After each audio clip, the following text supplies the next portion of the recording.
మనకి present India team పరిస్థితి కనుక ఒకసారి చూసుకుంటే ఏషియా కప్ వరకు మన వాళ్ళు ఈ నెల మొత్తం కూడా ఖాళీగానే ఉంటారు. అయితే మరి మనకి సెప్టెంబర్ 9th నుంచి సెప్టెంబర్ 28th వరకు ఏషియా కప్ జరగబోతోంది కదా. సో దాని తర్వాత ఫుల్ బిజీ షెడ్యూల్ అనే చెప్పాలి. ఎందుకంటే ఈ ఏషియా కప్ కంప్లీట్ అయిన తర్వాత మనకి అక్టోబర్ 2 నుంచి అక్టోబర్ 14th వరకు వెస్టిండీస్తో సిరీస్ ఉంది. అది కూడా మన ఇండియాలోనే.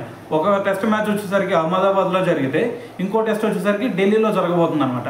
సో దాని తర్వాత మళ్ళీ మన వాళ్ళు ఆస్ట్రేలియా వెళ్లాల్సి ఉంది. ఆస్ట్రేలియాలో ఏకంగా 3 ODIలు అదేవిధంగా 5 T20లు ఆడతారు.